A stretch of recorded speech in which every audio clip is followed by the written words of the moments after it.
In 2018, a woman walked into a police station holding her own missing person flyer. It's one of the strangest cases I've ever come across, a real-life mystery that still has investigators baffled. What's even weirder is that police records still don't officially confirm her identity, and the story just gets more bizarre from here. It all started in Rook County, Oregon, back in 2018. A 29-year-old woman named Emily Rourke had just rented a small, isolated cabin deep in the woods. It was meant to be a quiet getaway, a break from her busy life. But just a few days into her stay, she vanished without a trace. Her car was still in the driveway, her wallet and keys were on the kitchen counter, and nothing seemed to be stolen or out of place. The police were called in to investigate, and what they found inside that cabin was the first of many chilling details. The bed was perfectly made, the sheets were clean and tucked in, but right in the center of the mattress was a single muddy handprint. It was as if someone had pressed their hand down with deliberate force, leaving a dark, earthy stain on the pristine white fabric. It made no sense. The rest of the cabin was spotless. How did that one muddy print get there? As the days turned into weeks, the mystery deepened.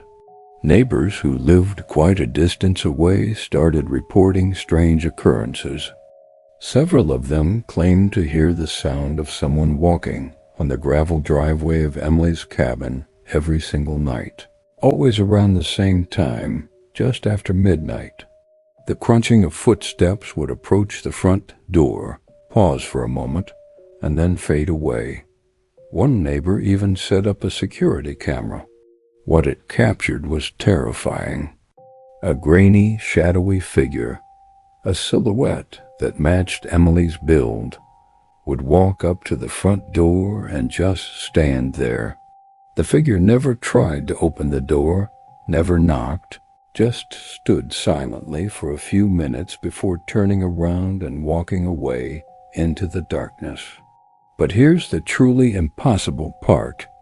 Even though the figure on camera never went inside, fresh, muddy footprints started appearing inside the cabin, leading from the front door to the bedroom. The police were stumped. They had no leads, no suspects, and no sign of Emily. Then they started receiving voicemails. The calls came from an unknown number, and all they contained was the sound of what seemed to be a woman breathing, short and shaky, as if she were terrified. The investigators tried to trace the calls, but they led nowhere. Emily's phone was still missing, and officially it was turned off. Was it her on the other end of the line? If so, where was she calling from, and why wouldn't she speak? The case felt like it was spiraling into something out of a horror movie. Then came the biggest break in the case, or so they thought. A highway patrol camera, positioned on a desolate road miles from the cabin, captured something unbelievable at 3 a.m. A lone figure, matching Emily Rourke's description, was seen walking slowly along the shoulder of the road. She was wearing the same clothes she was last seen in. The camera zoomed in, and for a split second, it seemed like they were finally going to get a clear look at her face.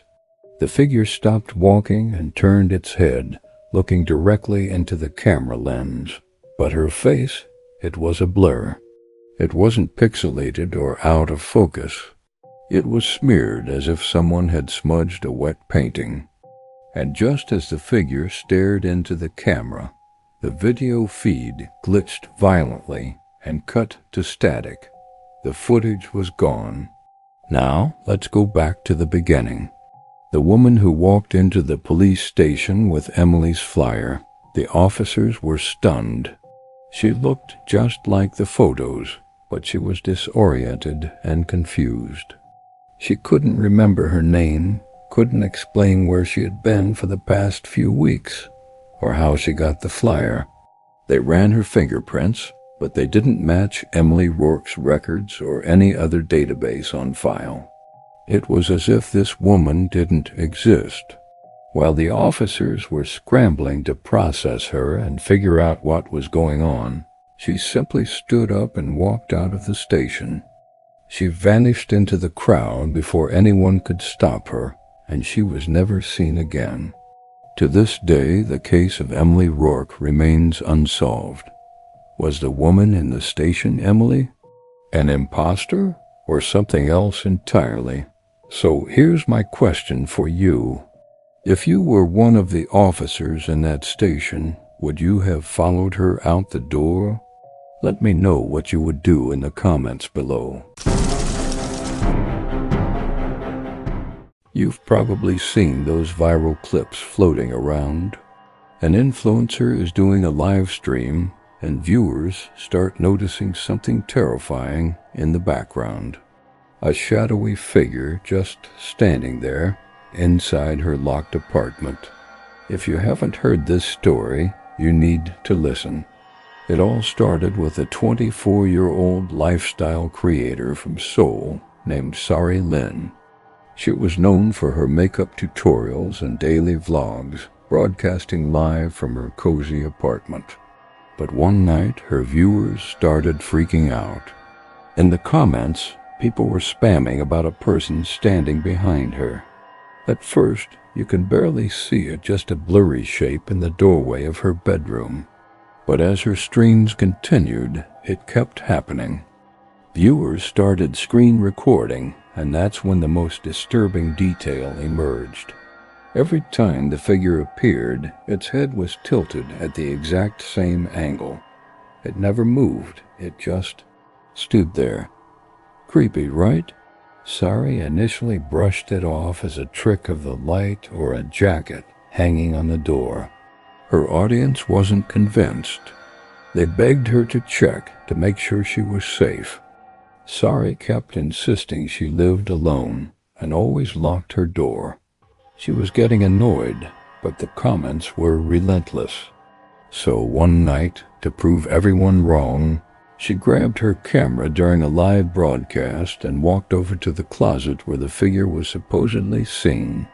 She swung the door open, showing her audience that it was completely empty, just clothes and boxes.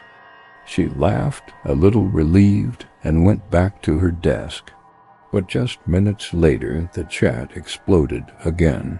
"It's behind you. Look now." This time the figure was standing right behind her chair.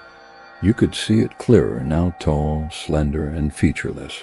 The chat was a mix of terror and disbelief. Sari didn't see the comments right away, and by the time she did, the figure was gone. This went on for weeks. The figure would appear and disappear, always in a different spot, always silent. Sari was visibly shaken, but tried to keep her composure for her audience. The mystery was making her channel more popular than ever, but she was clearly terrified. This all came to a head during what would be her final stream. She had been talking about her new skincare routine when she decided to address the ghost one last time. She told her viewers, "Look, I'm going to show you there's nothing here." She then turned her camera towards a large mirror on the opposite wall, and that's when everyone saw it. In the reflection, the figure was standing right behind her, so close it was almost touching her shoulder. The chat went into a complete meltdown. But here's the scariest part. When Sari, seeing her viewers' reactions, whipped around to look behind her, there was nothing there. The space was empty, but the microphone picked up a sound that wasn't there before, a faint but distinct inhale, as if someone was breathing right next to her ear. Sari's eyes went wide with terror. She started to say something, but her stream cut out mid-sentence. Police were called and they investigated her apartment.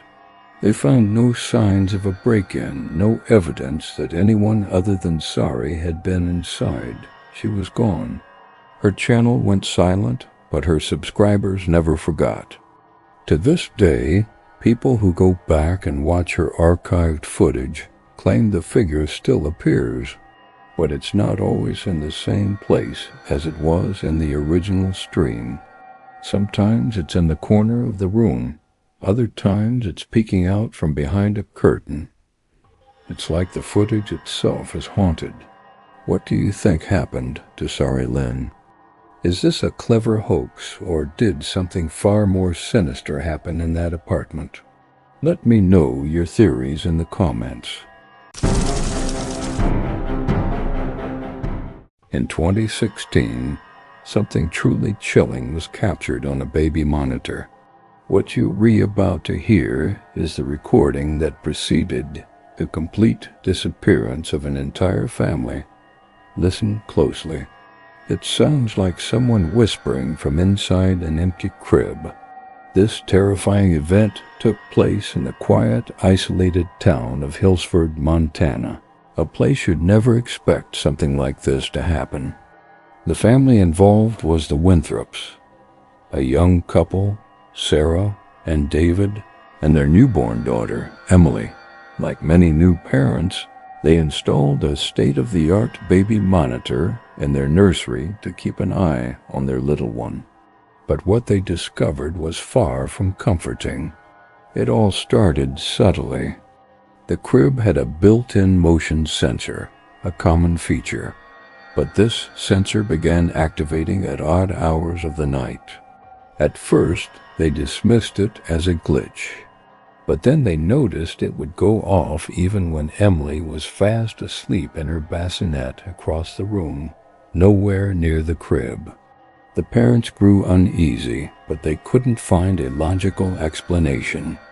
They checked the wiring, reset the system, but the alerts continued. This small, unsettling detail was just the beginning of a nightmare that would soon consume them. The real horror began when they decided to review the audio recordings from the monitor. As they listened back to the nightly recordings, a cold dread washed over them. In the dead of night, when the house was silent, the monitor picked up sounds coming directly from the empty crib. It wasn't just random static. It was the distinct sound of long, slow, rhythmic breathing. A deep, heavy inhale and exhale, as if a large person was lying perfectly still inside. Along with the breathing, they heard a faint but persistent tapping sound. It was a rhythmic tap-tapping against the wooden bars of the crib, almost like someone was patiently drumming their fingers. They scrubbed through hours of footage, and the sounds were there, night after night. Even more disturbing were the visuals. The low-light camera on the monitor would often show strange, shifting shadows inside the crib. The room's lighting was constant, with only a small nightlight casting a dim glow. Yet the shadows on the monitor would lengthen and contort in ways that defied explanation. It was as if something unseen was moving just beyond the camera's ability to clearly capture it.